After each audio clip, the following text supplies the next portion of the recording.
अब ऋतिक के बेड को नीचे से कोई अपने नाखूनों से खुरेद रहा था और ये सब ऋतिक के साथ ही हो रहा था।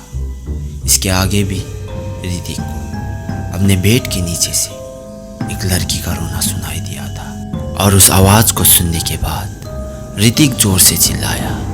उसके बाद नर्स ने आके उसके बेड के नीचे देखा तो वहाँ पे उन्हें कुछ नहीं मिला, लेकिन नर्स के मुंह से ऋतिक को गाली जरूर मिला था।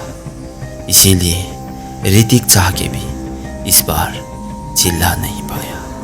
अब कई देर के बाद भी ऋतिक के बेड को कोई नीचे से खुरेद ही रहा था और इसीलिए ऋतिक ने हिम्मत करके अब एक बार अपने बेड के नीचे देखने का मन बना लिया। और जब ऋतिक ने कहीं देर के बाद अपने बेड के नीचे देखा तो वहाँ पे सचमुच में एक लड़की थी जो कि बेहद ही डरावनी दिख रही थी। उसकी काले बाल पानी से भीगा हुआ और वो लगातार ऋतिक के बेड को खुरेद ही रहा था और उस लड़की का हाथ खून से लथपथ था और वो ऋतिक के बेड को खुरेदने की वजह से उसी के हाथ से निकल रहा था।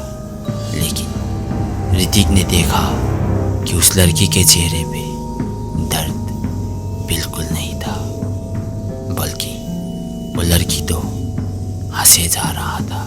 अब इस मंजर को देखते ही ऋतिक जोर से चिल्लाना चाहता था, लेकिन अब की बार ऋतिक चिल्ला नहीं पा रहा था। मानो किसी ने उसका गला दबा के रखा हो। अब ऋतिक तो डर के मारे चिल्ला रहा था, लेकिन उसकी आवाज़ वहाँ पे किसी को सुनाई नहीं दे रहा था। अब ऋतिक को सिर्फ एक ही बात खाए जा रहा था कि आखिर इस हॉस्पिटल में वो लड़की ऋतिक को ही क्यों दिखाई दे रहा है और वो लड़की आखिर कौन है।